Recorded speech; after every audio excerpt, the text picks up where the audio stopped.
자, 2월 3일 금요일 시장에 또 신규주 상장이 있습니다. 지금 로봇과 AI뿐만 아니라 신규주 시장도 과열될 대로 과열되고 있는데, 과열이 되는 만큼 폭탄 돌리기에 당첨될 확률은 점점 더 증가한다고 생각하셔야 됩니다.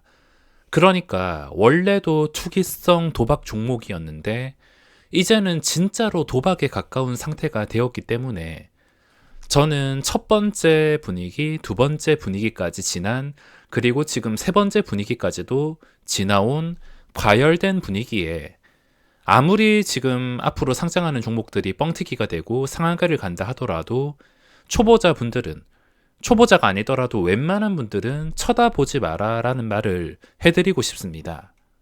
자, 그래도 분석은 해봐야 되니까 이번에 상장하는 3기 EV, 아마 시장에서 계속 상장주에 대한 관심이 클 것 같은데, 상장한 다음에 계속 올라간다는 보장은 없지만 그래도 시초가가 당연히 합리적이게 시작되기는 어려운 상태입니다. 먼저 신규주가 지금 급등하는 이유가, 시장에서 아무리 로봇과 AI가 강하고 단기 상승 추세를 유지한다 하더라도 시장 전체 종목이 좋은 것은 아닙니다. 아직도 죽쓰는 종목들은 죽을 쓰고 있는데 시장의 거래 대금이 갈 곳이 제한이 되어서 깔끔한 신규주 쪽에서 돈이 몰렸다고 생각하시면 되겠습니다. 2월 3일 금요일에 상장하는 3기 EV는 2차전지 부품 관련주이며, 꼭 필요한 것만 체크를 해보자면 3기 EV 청약하는 당시에는 신규주들의 분위기가 과열되지 않았습니다. 좀 관심이 줄어드는 상태에서 3기 EV가 개인 청약이 진행이 되었는데 그럼에도 경쟁률은 117대 1, 적지 않게 나왔습니다. 기관의 수요 예측이 아예 나오지 않았음에도 개인의 경쟁률이 117대 1로 좀 관심이 높게 마무리를 했습니다. 최근에 오브젠이 초대박이 났는데 이건 수요 예측이 망해서 개인의 경쟁률이 6대 1이 나왔고, 3기 EV는 이것과 비교를 했을 때 시가총액 규모도 있는 편이긴 하지만 경쟁률이 117대 1. 당연히 이것만 보더라도 싸게 시작을 하는 것은 어려울 것 같습니다. 자, 개인의 경쟁률은 최근에 오브젠보다 괜찮게 나온 편이며, 이젠 중요한 것이 유통 가능한 물량과, 중요한 것은 유통 가능 물량 그리고 시가총액입니다. 이 두 개를 보는 이유가 뭐냐면 이 두 개를 합쳐가지고 지금 분위기와 조합을 해야 되기 때문에 이 두 가지가 중요하다 말씀을 드리고 있습니다. 유통 가능한 물량 중에 구주주 물량이 너무 비정상적으로 많다면 그건 걸러야 될 것이고, 유통 가능한 물량부터 보시면은 전체 물량 중에 27%가 유통이 됩니다. 이 27% 중에 구성을 봐야 되는데, 만약에 대부분의 물량이 구주주였다면 걸러야 될 수도 있는데 구주주 물량은 거의 없습니다. 전부 다 공모시, 기관 투자자, 일반 투자자 이쪽에서 차지하고 있기 때문에 유통 가능한 물량은 양호한 편이며, 시가총액은 공모가 기준 11,000원으로 계산을 했을 때 약 1,500억 정도가 나오고 있습니다. 너무 크지도 않고 그냥 적당히, 최근에 상장하는 종목들이 너무 작아가지고 뻥튀기가 쉽게 됐는데, 이건 과연 이것도 분위기를 통해서 두 배를 갈까 싶을 만큼 시가총액은 작은 편은 아닙니다. 일반 시장에 상장된 종목으로 봤을 땐 1,500억이 작은 종목이지만 신규주에서는 그래도 작은 편까지는 아니기 때문에 1,500억이 설마 상한가를 갈까? 분위기와 지금 조합을 해본다면 일단 지금 신규주가 어디까지 진행이 되었냐면, 좀 오래 전으로 가면 완전 첫 번째 분위기가, 분위기 단계 완전 첫 번째 분위기가 SAMG 엔터와 TMC였습니다.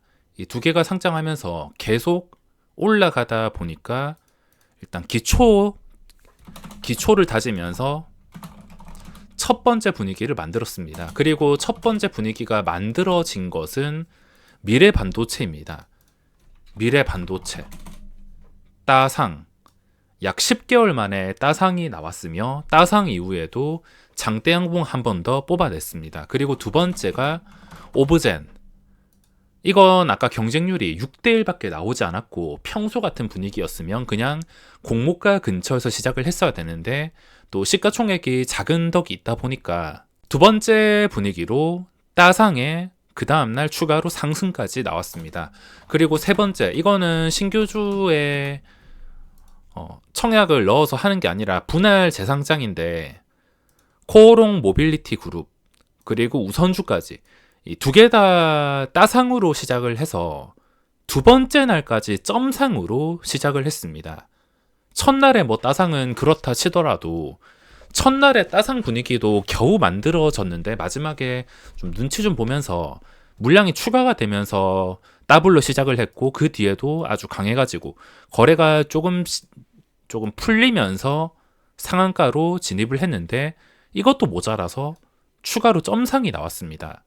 진짜 완전히 세 번째가 코오롱 완전히 과열된 상태입니다. 그러면 이번엔 네 번째, 이 네 번째가 3기 EV인데 이 시장의 분위기가 어떤 식으로 흘러가냐면 분위기는 눈에 보이는 꺾임이 있을 때까지 과열이 된다고 생각하셔야 됩니다. 과열이 된다는 것은 당연히 시초가가 싸게는 시작하지 않을 것입니다. 첫 번째, 두 번째에서 기대할 수 있었던 것은 첫 번째, 두 번째에서 기대할 수 있었던 것은 두 배만 아니라면 시초가 진입을 해서 추가 급등을 기대할 수가 있었습니다.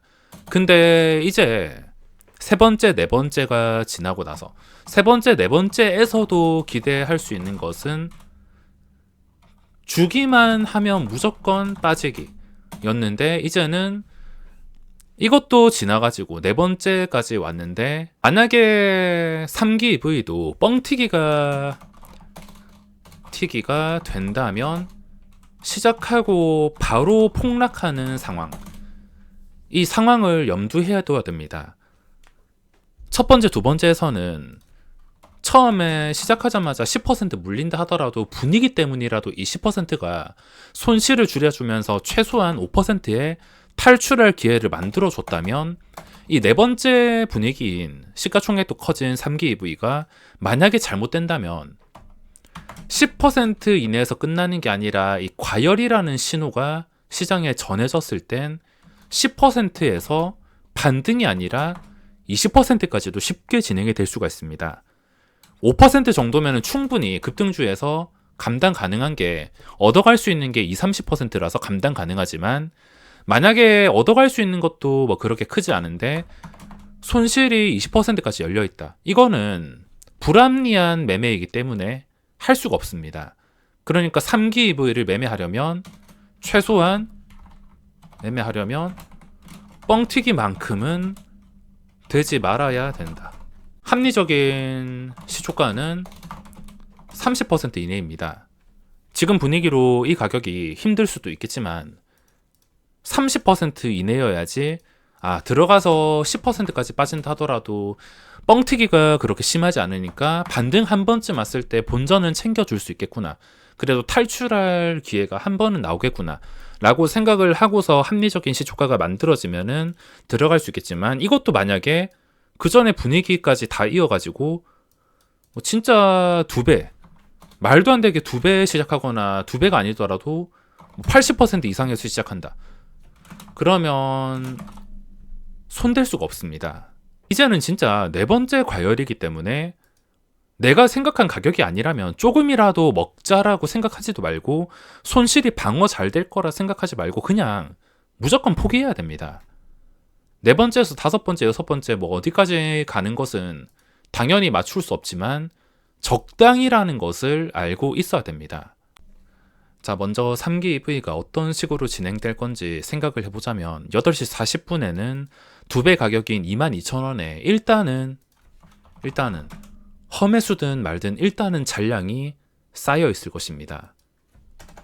일단은 잔량이 쌓여 있는 상태에서 험매수가 아주 쉽게 풀리게 된다면 험매수가 한 방에 빠지면서 2배가 완전히 풀리면은 이제 뻥튀기가 덜 할 수도 있는데 만약에 험매수가 장 시작 전까지 나눠가지고 천천히 뺀다.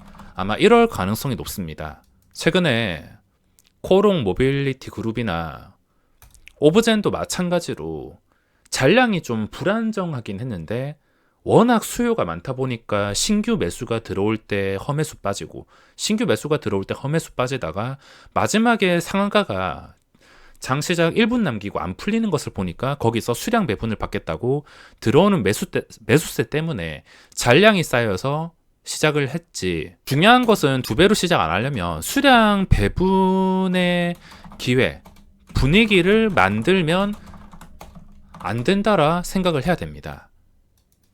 한 1, 2분 전까지 잔량이 남아있게 되면 또 분위기 때문에 이것도 말이 안 되게 두 배로 시작할 수도 있습니다. 유통 물량이 양호하고 시가총액은 엄청나게 큰 건 아니고 분위기도 조합이 되면은 불가능한 정도는 아니라서 1, 2분 전에는 잔량이 완전히 풀려가지고 저기 최소 한 70% 이하에서 동시효과가 왔다 갔다 거리고 있어야지 좀 합리적이게 시작할 가능성이 생기지.